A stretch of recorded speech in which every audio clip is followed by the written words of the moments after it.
जय श्री राम मेरे प्यारे भक्तों। आइए शुरू करते हैं रामचरितमानस बालकांड के 5वें दोहे के हिंदी अनुवाद से।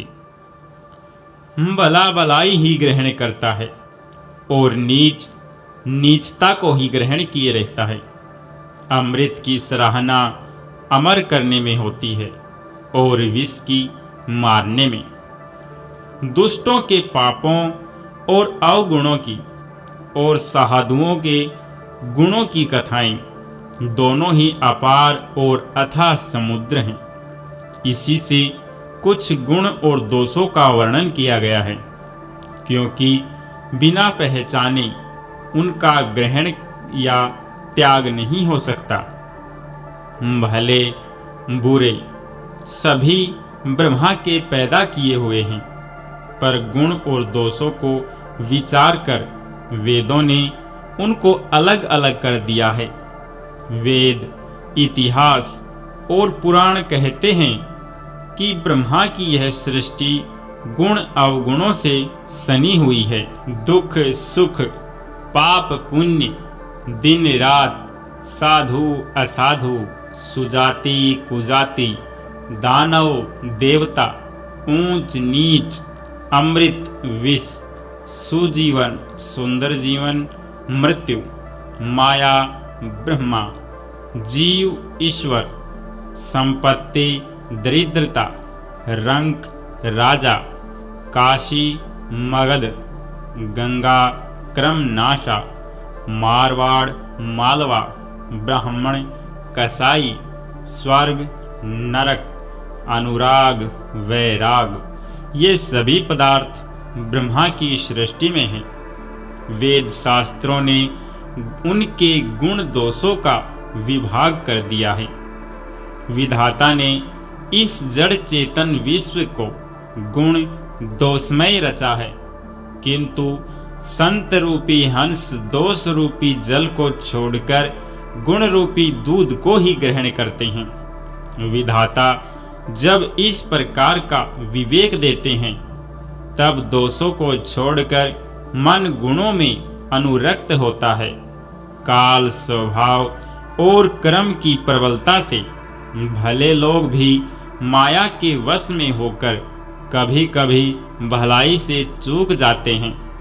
भगवान के भक्त जैसे चूक को सुधार लेते हैं और दुख दोषों को मिटाकर निर्मल यश देते हैं, वैसे ही दुष्ट भी कभी कभी उत्तम संग पाकर भलाई करते हैं, परंतु उनका कभी भंग न होने वाला मलिन स्वभाव नहीं मिटता। जो ठग हैं उन्हें भी अच्छा वेश बनाए देखकर वेश के प्रताप से जगत पूजता है, परंतु एक न एक दिन वे चोड़े आ ही जाते हैं। अंत तक उनका कपट नहीं निभता, जैसे काल नेमी रावण और राहु का हाल हुआ। बुरा वेश बना लेने पर भी साधु का सम्मान ही होता है, जैसे जगत में जांबवान और हनुमान जी का हुआ। बुरे संग से हानि और अच्छे संग से लाभ होता है। यह बात लोक और वेद में है और सभी लोग इसको जानते हैं। पवन के संग से धूल आकाश पर चढ़ जाती है और वही नीच जल के संग में कीचड़ में मिल जाती है। साधु के घर तोता मैना राम राम सुमिरते हैं और असाधु के घर के तोता मैना गिन गिन कर गालियां देते हैं। कुसंग के कारण धुआं कालीख कहलाता है, वही धुआं सुंदर स्याही होकर पुराण लिखने के काम में आता है और वही धुआं जल अग्नि और पवन के संग से बादल होकर जगत को जीवन देने वाला बन जाता है। ग्रह, औषधि, जल, वायु और वस्त्र, ये सब भी कुसंग और सुसंग पाकर संसार में बुरे और भले पदार्थ हो जाते हैं। चतुर एवं विचारशील पुरुष ही इस बात को जान पाते हैं। महीने के दोनों पखवाड़ों में उजियाला और अंधेरा समान ही रहता है, परंतु विधाता ने इनके नाम में भेद कर दिया है। एक का नाम शुक्ल और दूसरे का नाम कृष्ण रख दिया। एक को चंद्रमा का बढ़ाने वाला और दूसरे को उसका घटाने वाला समझकर जगत ने एक को सुयश और दूसरे को अपयश दे दिया। जगत में जितने जड़ और चेतन जीव हैं, सबको राममय जानकर मैं उन सब के चरण कमलों की सदा दोनों हाथ जोड़कर वंदना करता हूँ। देवता, दैत्य, मनुष्य, नाग, पक्षी, प्रेत, पितृ, गंधर्व, किन्नर और निशाचर सबको मैं प्रणाम करता हूँ। अब सब मुझ पर कृपा कीजिए। 84 लाख योनियों में 4 प्रकार के जीव जल, पृथ्वी और आकाश में रहते हैं। उन सब से भरे हुए इस सारे जगत को श्री सीता राममय जानकर मैं दोनों हाथ जोड़कर प्रणाम करता हूँ। मुझको अपना दास जानकर कृपा की खान आप सब लोग मिलकर छल छोड़कर कृपा कीजिए।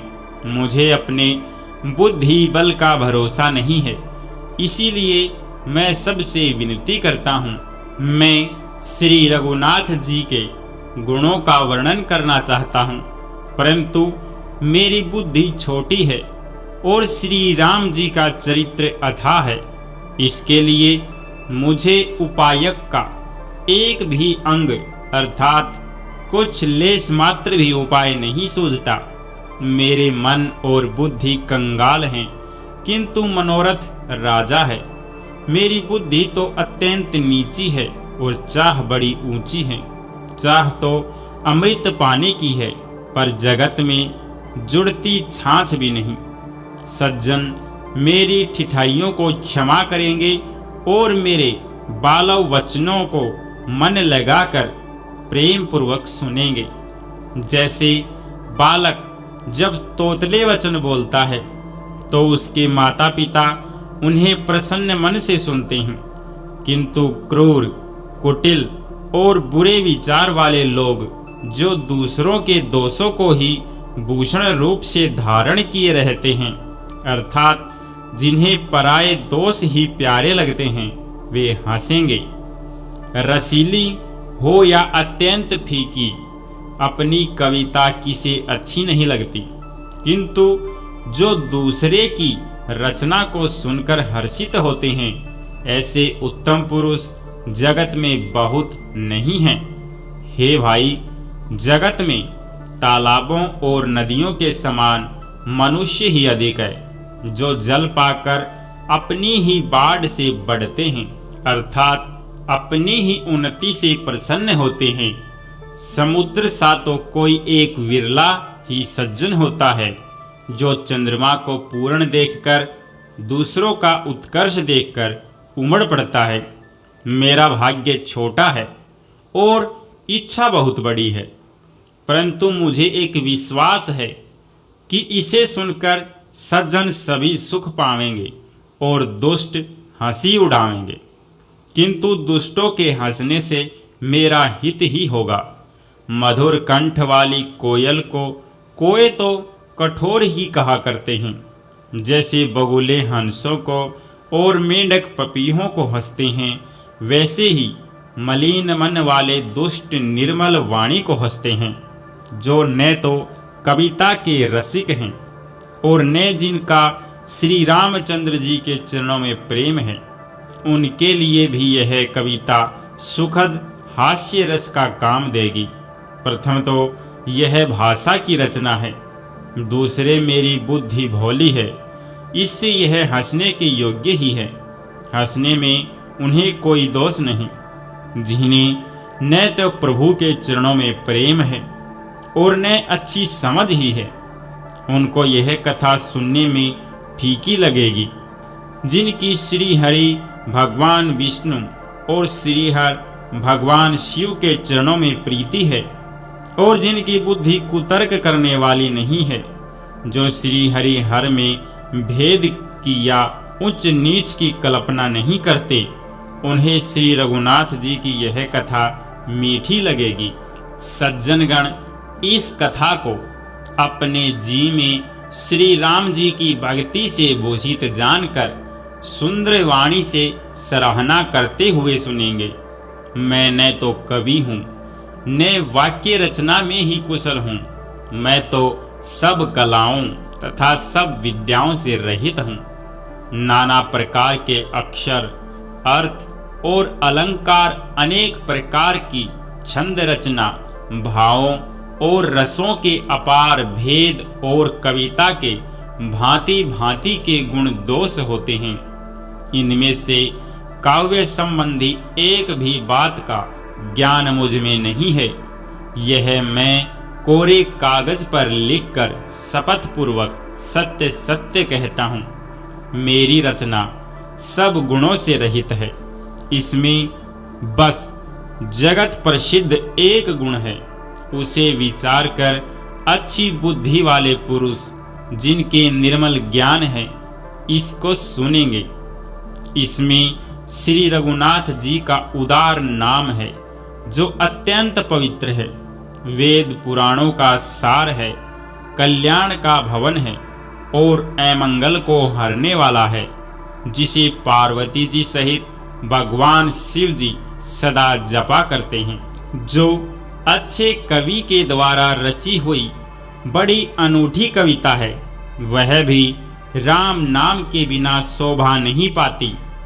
जैसे चंद्रमा के समान मुख वाली सुंदर स्त्री सब प्रकार से सुसज्जित होने पर भी वस्त्र के बिना शोभा नहीं देती, इसके विपरीत कुकवि की रची हुई सब गुणों से रहित कविता को भी राम के नाम एवं यश से अंकित जानकर बुद्धिमान लोग आदर पूर्वक कहते और सुनते हैं, क्योंकि संत जन भौरों की भांति गुण ही को ग्रहण करने वाले होते हैं। यद्यपि मेरी इस रचना में कविता का एक भी रस नहीं है, तथापि इसमें श्री राम जी का प्रताप प्रकट है।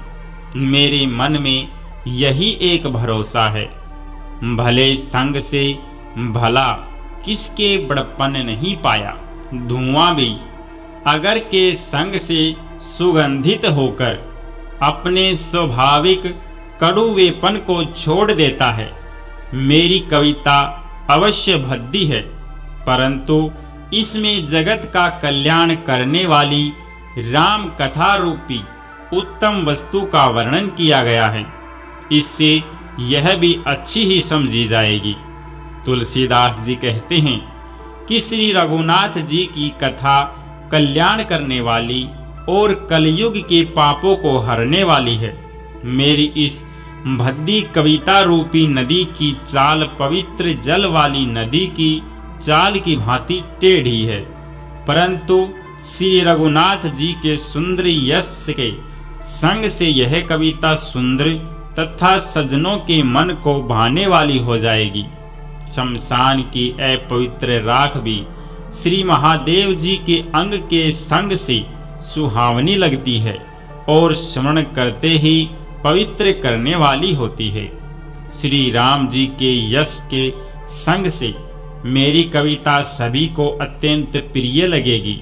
जैसे मलय पर्वत के संग से काष्ठ मात्र वंदनीय हो जाता है, फिर क्या कोई काठ का विचार करता है। श्याम गो काली होने पर भी उसका दूध उज्जवल और बहुत गुणकारी होता है, यही समझकर सब लोग उसे पीते हैं। इसी तरह गंवारू भाषा में होने पर भी श्री सीता राम जी के यश को बुद्धिमान लोग बड़े चाव से गाते और सुनते हैं। राम सिया राम जय जय राम, राम सिया राम जय जय राम।